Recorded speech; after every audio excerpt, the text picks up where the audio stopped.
The Knicks hope they have finally found the leader they have been searching for, as David Fizdale is reportedly the new head coach in New York, the 11th to hold that title since Jeff Van Gundy left back in 2001. Hey everybody, welcome to Geico Sports Night alongside Eamon McEnany. I'm Justine Ward. The Yankees continue to prove their worth, taking 3 of 4 from the World Series champs. That's right, Justine. And after receiving good news to start the day, the Mets had a disaster of a series finale against the Braves. We'll have the recap from Queens. But we begin with the Knicks tabbing David Fizdale to become the 29th head coach in franchise history. Fizdale led the Memphis Grizzlies to a 43-39 record and a playoff bid last year, but was fired abruptly in November after a reported falling out with Marc Gasol. Fizdale was a longtime assistant with the Warriors, Hawks, and Heat, and is very well respected by LeBron James, Dwayne Wade, and Eric Spoelstra. We are now joined by the Daily News Knicks beat writer Stephen Bondy. And Steph, what pushed David Fizdale over the top from the pack of other candidates in the eyes of Steve Mills and Scott Perry? I think he was their first choice originally. You know, Fizdale does have strong credentials in terms of what he did in Miami as an assistant.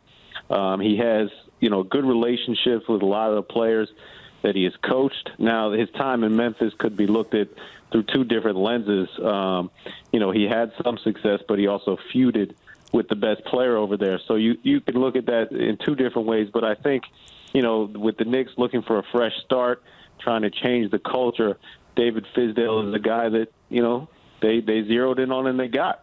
All right, as you mentioned, one would assume that feud with Marc Gasol was part of the interview process. Why should the Knicks assume Fizdale will have a better relationship here in New York with Kristaps Porzingis? He said after he got fired in Memphis, that he's going to learn from it. He made a few mistakes, and he's going to learn from it. And I like what's being reported so far is that he is actually planning to go to Latvia to visit Kristaps Porzingis. That's a trip that Phil Jackson didn't make, that Jeff Hornacek didn't make, that Steve Mills didn't make.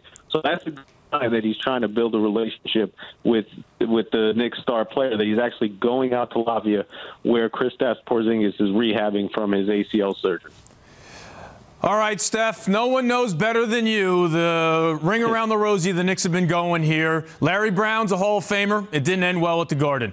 Mike D'Antoni's been successful everywhere he's been. It didn't end well with the Knicks. Mike Woodson even won a playoff series, but it didn't end well with the Knicks.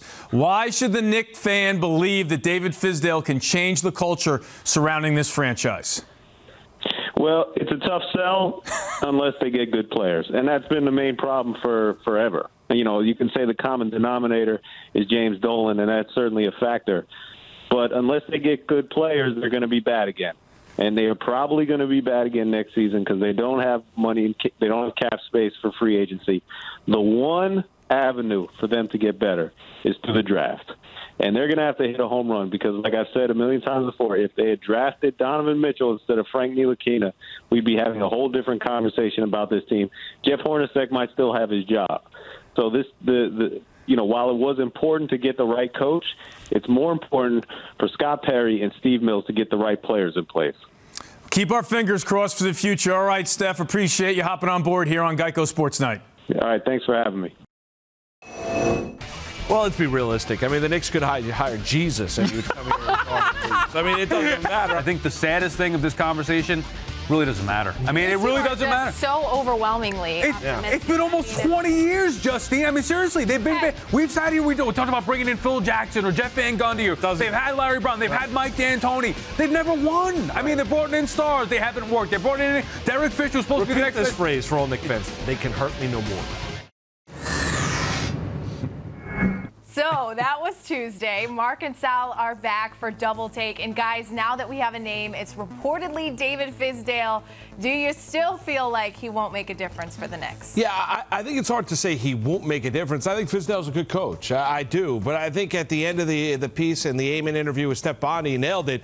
Basically, Sal, what it comes down to is they need quality players. They need good players. You're not going to win in the NBA. There's no miracles being done, right? This isn't Hoosiers and Gene Hackman. It's a scenario here where if you don't have star players in the NBA, you're not going to win. The Knicks' biggest star player is Kristaps Porzingis. He can't stay healthy on the court. Let's be honest, Frank Ntilikina, year one as a rookie, is disappointment. And then they've got a bunch of role guys. They don't have difference makers on the team, so they've got to do something with the draft come late June, and they've got to get better quality players and star players at Madison Square Garden. And does Fizdale know what he's doing? Absolutely. Are guys going to come to the Knicks as free agents because of Fizdale? I have a hard time envisioning that unless they're a winning product. Yeah, and I do think that's one of the reasons why the Knicks chose Fizdale, because they think it's more likely to get some free agents with him aboard, which, look, it may be the case, it may not, but I think the bottom line is, and to hear him bring up again how they passed on Donovan Mitchell, it's sickening, okay, that they passed on him for Ntilikina, because that could have changed everything.